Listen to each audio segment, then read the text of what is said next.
Welcome back to my channel. ಇವತ್ತು ಸಂಡೇದು ವ್ಲಾಗನ್ನು ನಾನು ನಿಮ್ಮ ಜೊತೆ ಶೇರ್ ಮಾಡ್ಕೋತಾ ಇದ್ದೀನಿ. ಸೊ ಇವಾಗ ಎಲ್ಲರದು ಕೂಡ ತಿಂಡಿ ಆಗಿದೆ. ಬೆಳಗ್ಗೆ ತಿಂಡಿ ನಾನು ಶೊಂಗಿ ಉಪ್ಪಿಟ್ಟು ಮಾಡಿದ್ದೆ ಮತ್ತು ನನಗೋಸ್ಕರ ನಾನು ಇವತ್ತು ಸಾಬುದಾನಿ ಮಾಡ್ಕೊಂಡಿದ್ದೆ. ಇವಾಗ ಎಲ್ಲರೂ ಕೂಡ ಡಿಮಾರ್ಟ್ಗೆ ಹೋಗ್ತಾ ಇದ್ದೀವಿ. ಈ ಸರ್ತಿ ನಾನು ಮಕ್ಕಳಿಗೆ ಕೂಡ ಕರ್ಕೊಂಡು ಹೋಗ್ತಾ ಇದ್ದೀನಿ. ಪ್ರತಿ ಸರ್ತಿ ಇವ್ರಿಗೆ ಮನೆಯಲ್ಲಿ ಬಿಟ್ಟು ಹೋಗ್ತಾ ಇದ್ದೆ. ಸೊ ಅಜ್ಜಿ ಬಂದಿರೋದಕ್ಕೆ ಮಕ್ಕಳನ್ನು ಕೂಡ ಜೊತೆಯಲ್ಲೇ ಕರ್ಕೊಂಡು ಹೋಗ್ತಾ ಇರೋದು. ನಾನು ನಮ್ಮ ಮನೆಯವರು ಮಕ್ಕಳು ಮತ್ತು ಅಜ್ಜಿ ಇಷ್ಟು ಜನ ಹೋಗ್ತಾ ಇದ್ದೀವಿ. ಸೊ ಇವತ್ತಿಂದು ಫುಲ್ ಡೇ ವ್ಲಾಗನ್ನು ನಾನು ನಿಮ್ಮ ಜೊತೆ ಶೇರ್ ಮಾಡ್ಕೋತೀನಿ. ಸೊ ಬನ್ನಿ, ರೆಡಿ ಆಗಿಬಿಟ್ಟು ನಾವು ಡಿಮಾರ್ಟ್ಗೆ ಬರ್ತೀವಿ.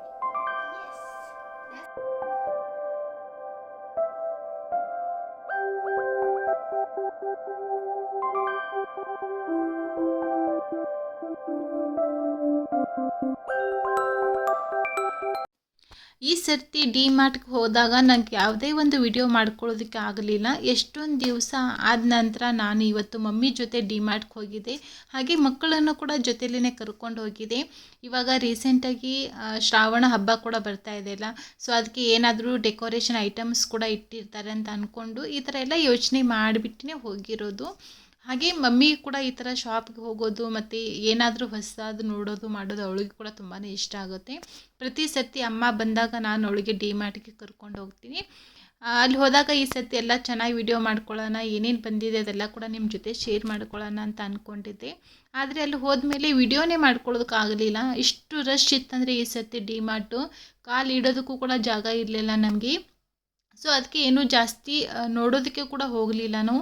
ಸೊ ಬೇಸಿಕ್ ನಮ್ಮ ಮನೆಗೆ ಎಷ್ಟು ಬೇಕೋ ಅಷ್ಟು ಮಾತ್ರ ನಾವು ಎಲ್ಲ ತೊಗೊಂಡ್ಬಿಟ್ಟು ಬಂದ್ವಿ. ಜಾಸ್ತಿ ಏನು ನೋಡೋದಕ್ಕಾಗಲಿ ತೊಗೊಳೋದಕ್ಕಾಗಲಿ ಹೋಗಲೇ ಇಲ್ಲ. ಹಾಗೆ ಮಮ್ಮ ಕೂಡ ಮತ್ತೆ ಊರಿಗೆ ಹೋಗಬೇಕಾದ್ರೆ ಏನಾದರೂ ತೊಗೊಂಡು ಹೋಗ್ತೀನಿ ಅಂತಂದರು. ಸೊ ಅದಕ್ಕೆ ಹಾಗೆ ಬಂದುಬಿಟ್ವಿ. ಮಧ್ಯಾಹ್ನ ಕೂಡ ಆಗಿತ್ತು. 1-2-3 ಅವರ್ಸ್ ಆಯಿತು ನಮಗೆ ಡಿಮಾರ್ಟಲ್ಲಿ. ಅದಾದ ನಂತರ ವಿಷು ಕೂಡ ತುಂಬಾ ಹಸಿವಾಗಿತ್ತು, ತುಂಬ ಹಠ ಮಾಡ್ತಾಯಿದ್ದ ಅವನು ಕೂಡ. ಅದಕ್ಕೆ ಹೊರಗಡೆನೇ ಸ್ವಲ್ಪ ಪಾನಿಪುರಿ ಮತ್ತು ಚಾಟ್ಸ್ ಇದೆಲ್ಲ ಇಟ್ಟಿದ್ರು. ಅದನ್ನು ತಿಂದ್ಕೊಂಡು ಇವಾಗ ಮನೆಗೆ ಬಂದ ಮೇಲೆ ಮತ್ತೆ ನಾವು ಮಧ್ಯಾಹ್ನಕ್ಕೆ ಊಟಕ್ಕೆ ರೆಡಿ ಮಾಡ್ತಾಯಿದ್ದೀವಿ. ನಾನು ಮಮ್ಮಿ ಇಬ್ಬರು ಕೂಡ ಜೊತೆಲೇ ಮಾಡ್ತಾಯಿದ್ದೀವಿ. ಯಾಕಂದರೆ ಆಲ್ರೆಡಿ ತುಂಬಾ ಲೇಟ್ ಆಗಿದೆಯಲ್ಲ, ಸೊ ಬೇಗ ಬೇಗ ಅಡುಗೆ ಆಗಬೇಕು ಅಂತ ಹೇಳಿಬಿಟ್ಟು ಒಂದು ಕಡೆ ನಾನು ಪಲ್ಯ ಮಾಡ್ತಾಯಿದ್ದೀನಿ, ಹಾಗೆ ಇನ್ನೂ ಒಂದು ಕಡೆ ಮಮ್ಮಿ ಇಲ್ಲಿ ಪುಂಡಿ ಪಲ್ಯದ ಚಟ್ನಿನ ಕೊಡ್ತಾಯಿದ್ದಾರೆ. ಸೊ ಮಧ್ಯಾಹ್ನಕ್ಕೆ ಇವತ್ತು ಜೋಳದ ರೊಟ್ಟಿ ಮಾಡೋಣ ಅಂತ ಅಂದ್ಕೊಂಡಿದ್ವಿ. ಸೊ ಅದ್ರ ಜೊತೆ ಪುಂಡಿ ಪಲ್ಯ ಚಟ್ನಿ, ಮೆಂತ್ಯ ಸೊಪ್ಪಿನ ಪಲ್ಯ ತುಂಬಾ ಚೆನ್ನಾಗಿರುತ್ತೆ. ಸೊ ಅದಕ್ಕೆ ಈ ಕಡೆ ಮಮ್ಮಿ ಪುಂಡಿ ಪಲ್ಯನ ಹುರಿತಾ ಇದ್ದಾರೆ. ಮೊದಲು ಹಸಿಮೆಣಸಿನ್ಕಾಯಿ ಮತ್ತು ಬೆಳ್ಳುಳ್ಳಿನ ಹುರ್ಕೊಂಡ್ರು. ಅದಾದ ನಂತರ ಇವಾಗ ಪುಂಡಿ ಪಲ್ಯನ ಹುರಿತಾ ಇದ್ದಾರೆ. ಈ ಥರ ಹುರಿದಾಗ ಇದ್ರದ್ದು ಕ್ವಾಂಟಿಟಿ ನೋಡಿ ಎಷ್ಟು ಕಡಿಮೆ ಆಗುತ್ತೆ ಅಂತ ಹೇಳಿಬಿಟ್ಟು. ಇದು ಇನ್ನೂ ಸಾಫ್ಟ್ ಆಗಬೇಕು. ಆ ಕಡೆ ಪುಂಡಿ ಪಲ್ಯ ಸಾಫ್ಟ್ ಆಗೋಷ್ಟರಲ್ಲಿ ಈ ಕಡೆ ಹಸಿಮೆಣಸಿನ್ಕಾಯಿ, ಬೆಳ್ಳುಳ್ಳಿ ಮತ್ತು ಅದ್ರ ಜೊತೆ 1 ಟೀ ಸ್ಪೂನಷ್ಟು ಜೀರಿಗೆನ ಹಾಕ್ಕೊಂಡಿದ್ದಾರೆ. ಹಾಕ್ಕೊಂಡ್ಬಿಟ್ಟು ಇದನ್ನು ಇವಾಗ ಕುಟ್ತಾ ಇದ್ದಾರೆ. ಈ ಥರದ್ದು ಖಾರ ಆಯ್ತೆಲ್ಲನೂ ಮಿಕ್ಸರ್ ಜಾರಲ್ಲಿ ಕುಟ್ಟೋಕ್ಕಿಂತ ಈ ಥರ ಕಲ್ಲಲ್ಲಿ ಕುಟ್ಟಿದ್ರೆ ಅದು ರುಚಿನೇ ಬೇರೆ ಇರುತ್ತೆ ನಿಮಗೆ. ಸೊ ಅಮ್ಮ ಊರಿಂದ ಬರಬೇಕಾದ್ರೆ ಪುಂಡಿ ಪಲ್ಯ ಕೂಡ ತೊಗೊಂಡು ಬಂದಿದ್ದರು. ಸೊ ಅದಕ್ಕೆ ಇವತ್ತು ಪುಂಡಿ ಪಲ್ಯ ಖಾರನ ಕೊಡ್ತಾ ಇದ್ದಾರೆ. ನೋಡಿ, ಪುಂಡಿ ಪಲ್ಯ ನಾನು ಇಷ್ಟು ಸಾಫ್ಟಾಗಿ ಆಗೋವರೆಗೂ ಅದನ್ನು ಹುರ್ಕೊಂಡಿದ್ದೀನಿ. ಇವಾಗ ಮೊದಲು ಹಸಿಮೆಣಸಿನ್ಕಾಯಿ, ಬೆಳ್ಳುಳ್ಳಿ ಎಲ್ಲ ಕುಟ್ಕೊಂಡು ಆದ ನಂತರ ಇವಾಗ ಪುಂಡಿ ಪಲ್ಯ ಕೂಡ ಹಾಕಿಬಿಟ್ಟು ಇದನ್ನು ಕೂಡ ಕುಟ್ಕೋತಾ ಇದ್ದಾರೆ. ಬೇಕಂದರೆ ಇದ್ರ ಜೊತೆ ನೀವು ಸ್ವಲ್ಪ ಫ್ರೆಶ್ ಕೊತ್ತಂಬರಿ ಕೂಡ ಹಾಕೋಬೋದು. ಪುಂಡಿ ಪಲ್ಯ ನಾನು ಈ ಥರ ಕಲ್ಲಲ್ಲಿ ಕುಟ್ಟಿದ್ರೆ ಅದು ಟೇಸ್ಟೇ ನಿಮಗೆ ಬೇರೆ ಥರ ಇರುತ್ತೆ. ಊರಲ್ಲಿ ಸಿಗುವಂಥ ಪುಂಡಿ ಪಲ್ಯ ಅದು ರುಚಿನೇ ಬೇರೆ. ನಮಗೆ ಇಲ್ಲಿ ಬೆಂಗಳೂರಲ್ಲಿ ಎಷ್ಟು ಚೆನ್ನಾಗಿ ನಾಟಿ ಪುಂಡಿ ಪಲ್ಯ ಇಲ್ಲಿ ಸಿಗೋದಿಲ್ಲ, ದಪ್ಪ ಎಲೆ ಇರೋದು ಸಿಗುತ್ತೆ. ಸೊ ಹಾಗಾಗಿ ಅದು ಟೇಸ್ಟ್ ನಿಮ್ಗೆ ಅಷ್ಟೊಂದು ಚೆನ್ನಾಗಿ ಬರೋದಿಲ್ಲ. ಆದರೆ ಈ ಥರ ಊರಿಂದ ತೊಗೊಂಬಂದಿರೋ ಪುಂಡಿ ಪಲ್ಯ ಅದು ಕಲ್ಲಲ್ಲಿ ಕುಟ್ಟಿದ್ರೆ ಅದು ರುಚಿನೇ ಬೇರೆ ಇರುತ್ತೆ.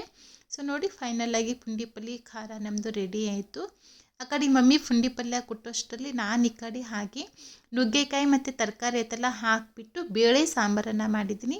ಇದ್ರದ್ದು ರೆಸಿಪಿ ನಾನು ಆಲ್ರೆಡಿ ನಿಮ್ಮ ಜೊತೆ ಎಷ್ಟೋ ಸರ್ತಿ ಶೇರ್ ಮಾಡ್ಕೊಂಡಿದ್ದೀನಿ. ಸೊ ಅದಕ್ಕೆ ಈ ಸರ್ತಿ ನಾನು ಅದನ್ನೆಲ್ಲ ಶೂಟ್ ಮಾಡ್ಕೊಳ್ಳಿಲ್ಲ.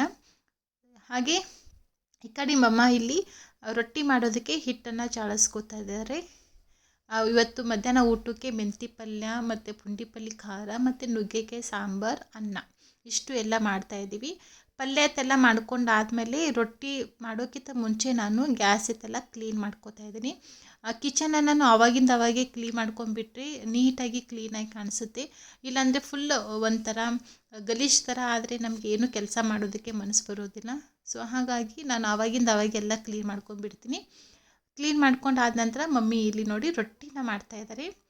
ಮಮ್ಮಿ ತುಂಬಾ ಚೆನ್ನಾಗಿ ರೊಟ್ಟಿ ಮಾಡ್ತಾರೆ. ಸೊ ನನಗೆ ಇವಾಗ ರೂಢಿ ತಪ್ಪಿ ಹೋಗಿದೆ ರೊಟ್ಟಿ ಮಾಡೋದೈತೆಲ್ಲ. ಮುಂಚೆ ನಾನು ಕೂಡ ಆದಷ್ಟು ತೆಳ್ಳಗನೆ ಮಾಡ್ತಾಯಿದ್ದೆ. ಆದರೆ ಇವಾಗ ಸುಮಾರು ದಿವಸ ಆಯ್ತು ನಾನು ರೊಟ್ಟಿನೇ ಮಾಡೋದು ಬಿಟ್ಟಿದ್ದೀನಿ. ಇವಾಗ ಮಾಡಿದ್ರೆ ಯಾವಾಗಾದರೂ ಒಂದು ಸರ್ತಿ ಮಾಡ್ತೀನಿ. ಸೊ ಹಾಗಾಗಿ ನನಗೆ ಇಷ್ಟೊಂದು ಚೆನ್ನಾಗಿ ರೊಟ್ಟಿ ಬರೋದಿಲ್ಲ, ಮಾಡ್ತೀನಿ ನಾನು ಕೂಡ.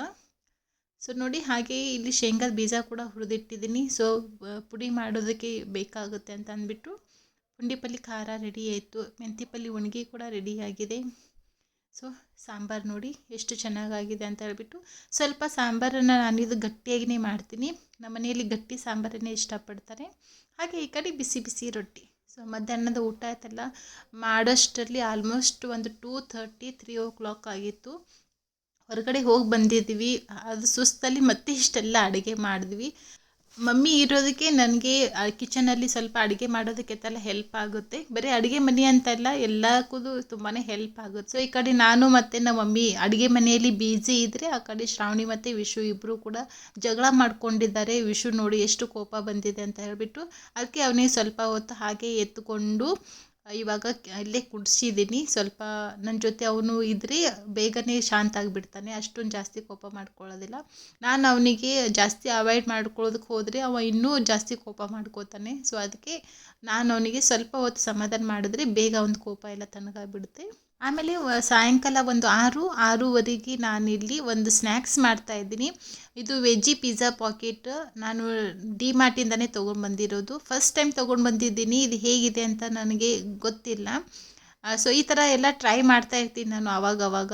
ಯಾಕಂದರೆ ಮಕ್ಕಳಿಗೆ ಪ್ರತಿ ಸರ್ತಿ ನಾವೇ ಮನೆಯಲ್ಲಿ ಸ್ನ್ಯಾಕ್ಸ್ ಮಾಡಿಕೊಡೋಕ್ಕಿಂತ ಯಾವಾಗಾದರೂ ಒಂದು ಸರ್ತಿ ಈ ಥರ ಫುಡ್ಡನ್ನು ಟ್ರೈ ಮಾಡಿದ್ರೆ ಚೆನ್ನಾಗಿರುತ್ತಲ್ಲ. ಸೊ ಒಂದು ಪ್ಯಾಕೆಟ್ ಮಾತ್ರ ನಾನು ತೊಗೊಂಡು ಬಂದಿದ್ದೆ. ಹಾಗೆ ಅದ್ರ ಜೊತೆ ಇದು ಸ್ಮೈಲಿ ಕೂಡ ತೊಗೊಂಡು ಬಂದೆ. ಇದು ವಿಶ್ವಗೆ ತುಂಬಾ ಇಷ್ಟ ಆಗುತ್ತೆ.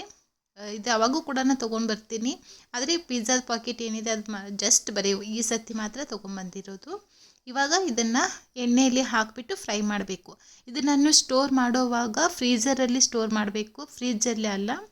ಐಸತ್ತೆಲ್ಲ ಎಲ್ಲಿ ಆಗುತ್ತೆ ನೋಡಿ ಅಲ್ಲಿ ಸ್ಟೋರ್ ಮಾಡಿ ಇಟ್ಕೋಬೇಕು. ಸೊ ನೀವು ಯಾವಾಗ ಫ್ರೈ ಮಾಡ್ತೀರಾ ಅದಕ್ಕಿಂತ ಒಂದು 10 ನಿಮಿಷ ಮುಂಚೆ ನೀವು ಫ್ರೀಝರಿಂದ ತೆಗೆದುಬಿಟ್ಟು ಹೊರಗಡೆ ಇಟ್ಟರೆ ಸಾಕು.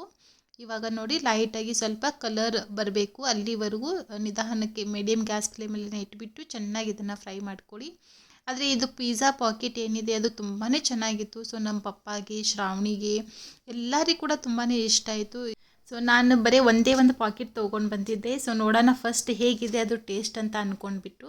ಆದರೆ ಎಲ್ಲರಿಗೂ ಕೂಡ ತುಂಬಾ ಇಷ್ಟ ಆಯಿತು. ಸೊ ಎಲ್ಲರಿಗೂ ಒಂದು 2-3 ಪೀಸಸ್ ಬಂತು ಅಷ್ಟೇ. ಅದೇ ಜಾಸ್ತಿ ಅಂದರೆ ಶ್ರಾವಣಿ ಮತ್ತು ನಮ್ಮ ಪಪ್ಪನೇ ತಿಂದುಬಿಟ್ರು. ಸೊ ನೆಕ್ಸ್ಟ್ ಟೈಮ್ ಹೋದಾಗ ಖಂಡಿತವಾಗಲೂ ಇದನ್ನು ನಾನು ಜಾಸ್ತಿ ಒಂದು 2 ಪ್ಯಾಕೆಟ್ ತೊಗೊಂಬರ್ತೀನಿ. ಸೊ ವಿಶುಂಗೋಸ್ಕರ ನಾನಿಲ್ಲಿ ಸ್ಮೈಲಿನ ಫ್ರೈ ಮಾಡಿದ್ದೆ ಮತ್ತು ನಮಗೆಲ್ಲರಿಗೋಸ್ಕರ ಇದು ಪಿಜ್ಜಾ ಪಾಕೆಟನ್ನು ಇದನ್ನು ನಾನು ಟೊಮೆಟೊ ಸಾಸ್ ಜೊತೆ ಸರ್ವ್ ಮಾಡ್ತಾ ಇದ್ದೀನಿ. ಸೊ ಒಂದು ಒಡೆದ್ಬಿಟ್ಟು ನಾನು ತೋರಿಸ್ತಾ ಇದ್ದೀನಿ ನೋಡಿ ನಿಮಗೆ. ಒಳಗಡೆ ಚೀಸ್ ಇದೆ, ಸ್ವೀಟ್ ಕಾರ್ನ್, ಕ್ಯಾಪ್ಸಿಕಮ್ ಮತ್ತು ಸ್ವಲ್ಪ ಮಸಾಲೆ ಎಲ್ಲ ಹಾಕಿಬಿಟ್ಟು ಸ್ಟಫಿಂಗನ್ನು ಮಾಡಿದ್ದಾರೆ. ಮೇಲುಗಡೆಯಿಂದ ಕ್ರಿಸ್ಪಿ ಮತ್ತು ಒಳಗಡೆಯಿಂದ ಚೀಸ್ ಮೇಲ್ಟ್ ಥರ ಬರುತ್ತೆ ನಿಮಗೆ, ಚೆನ್ನಾಗಿರುತ್ತೆ. ಸೊ ಒಂದು ಸಾಯಂಕಾಲ ಟೈಮಲ್ಲಿ ಒಂದು 2-3 ಪೀಸ್ ತಿಂದರೆ ಸಾಕು ಚೆನ್ನಾಗಿ ಅನಿಸುತ್ತೆ. ಫಸ್ಟ್ ಟೈಮ್ 6 ಸ್ಕೂಲ್ಗ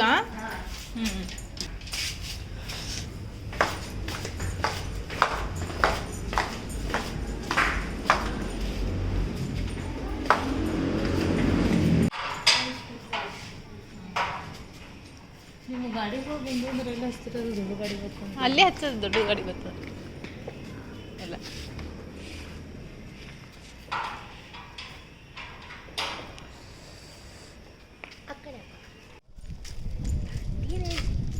ಥಂಡಿ ಆಗಿಲ್ಲ, ವಾಕಿಂಗ್ ಸಮೋಸ ತಿಂದು ವಾಕಿಂಗ್ ಹೋಗ್ತೀವಿ. ವಾಕಿಂಗ್ ಮುಗಿಸ್ಕೊಂಡ್ಬಂದ್ಮೇಲೆ ಊಟ.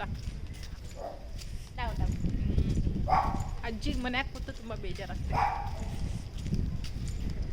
ಹಂಗ ಮಮ್ಮಿ ಚಳಿ ಅದಲ್ಲ, ಚಳಿ ಚಳಿ ಅದಲ್ಲ ಅಲ್ಲಿ